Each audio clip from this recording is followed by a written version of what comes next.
Hi, it's Risa. Today we're going to talk about being left out. When I was in 8th grade, I had two best friends. We did everything together. We hung out on weekends, we would talk on the phone. Our lives revolved around the three of us doing stuff together. I remember one day, me and one of my friends decided three's a crowd, so we decided to cut out the third girl in our group. One day after school, we walked up to her before the buses came. We were like, hey, listen, we don't want to be your friend anymore. And we walked away. Now, I know that most of you are thinking, I have never been that mean. And it's true, most people that are hearing this have never been that mean, but I was. But I know that was something that we've all experienced. We've all felt left out. We've all felt uninvited and unwanted. And feeling left out is the worst feeling. Maybe there was a party that was happening and everyone you know got an invitation except for you. Maybe you thought everyone was gonna kind of hang out and chill at home this weekend, but then you get on Instagram and you see everyone's story and they're all hanging out except nobody filled you in on it. Anytime we get left out of something, you can't help but start immediately thinking, man, why didn't I get invited? Is there something that I'm lacking? Is there something wrong with me? What is so bad about me that I couldn't be there? And why does it feel so bad to be left out? I'm just bringing this up because some of us may feel that way even here at church. And maybe you don't feel this way, but some of your friends feel this way. They feel uninvited and unwanted. I had a friend one time tell me, like, yo, if I showed up in church, the whole place would burn down. And I was like, bro, it absolutely would. No, I didn't say that to him. Instead, I paused and I was like, man, why do you feel that way? How come you feel like in church, it's the one place that you don't belong? It broke my heart that this place that I get to call home, he didn't feel like he belonged in. But it didn't surprise me that he felt that way. Honestly, the idea of church being a fearful place is something that is not new, but it's been around for thousands of years. Religious leaders have been starting this type of rumor for the last 2,000 years, and it's still making its rounds today. Back in Jesus' time on earth, the religious leaders were always the ones on the Snap and Instagram stories. They were the ones who were on the inside and got the invites because people thought they understood God better than others. They were considered superior to everyone else. To most people in that day and age, it seemed as though God loved them more than everyone else. If God threw a party, they'd be on the A-list and regular people would not make the cut. Basically, they lived with the idea that you must be impressive to be invited. There were a certain type of person you had to be. You had to have a certain type of reputation and lifestyle.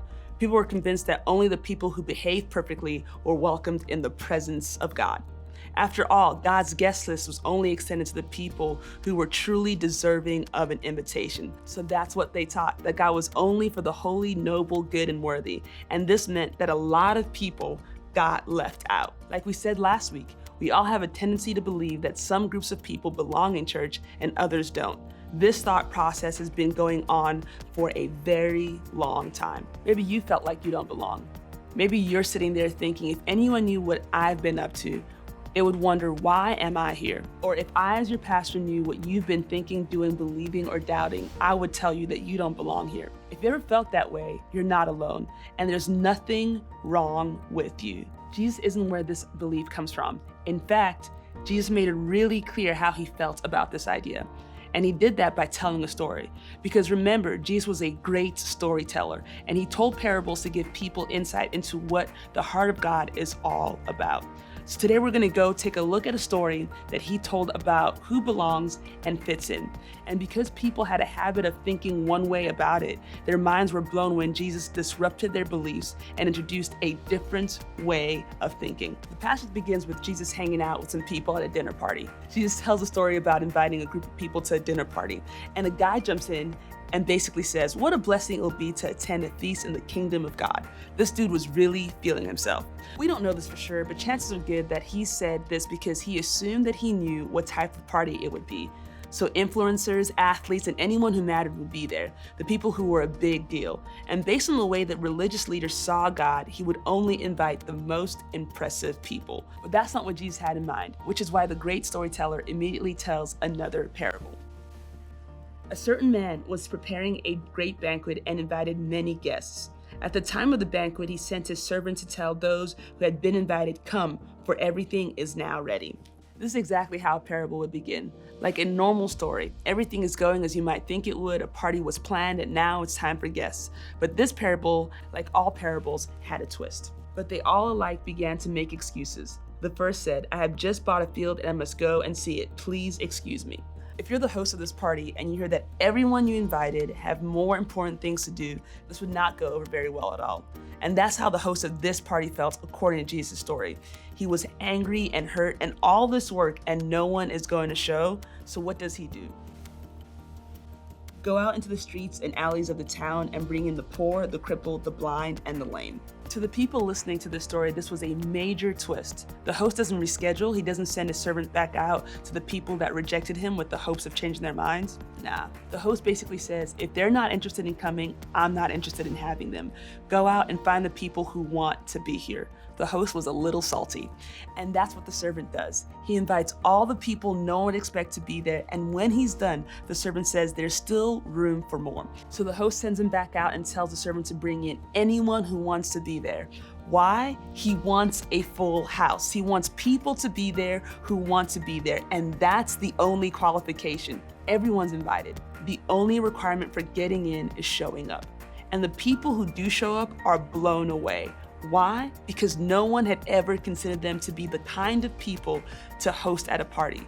But in God's kingdom, they are exactly the right kind of people. Not because they had a lot of money, not because of their popularity, not connections, choices, religious beliefs, or right choices, but because they wanted to be there. Can you imagine if you were in their position? Think about it, how they felt. Grateful, honored, special, important, and these were exactly the kind of people who weren't used to feeling accepted with no condition.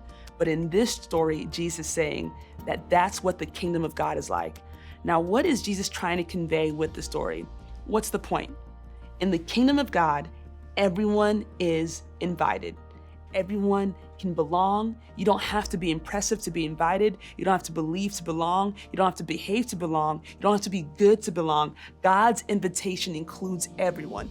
There is always room for more. This means that you are invited, and so is the person you never expected to make the A-list. You can say yes to the invitation, and you can invite someone else. I hope this changes how you think about church and how you think about the kind of people you thought belong in church. What they look like, act like, and think like, because the most surprising thing about the parable is the best part about it. Everyone is invited. And if you think you're not invited, today I'd like to give you an invitation. No matter who you are or what you've done, you're invited.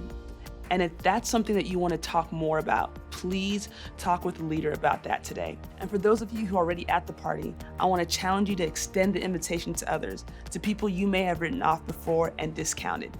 They are invited as well, and you could be the one doing the inviting. Remember, everyone is invited. This week, I want you to make a list of 5 people you know who need to hear this message, that God has extended an invitation for them to belong. Then I want you to speak with your small group leader via text, phone, or Snap, and I want you to put together a plan to invite just one of those people. But if nothing else, I want you to leave here today with the change in the way that you think. I want you to start seeing everyone as being invited to the party that God is throwing.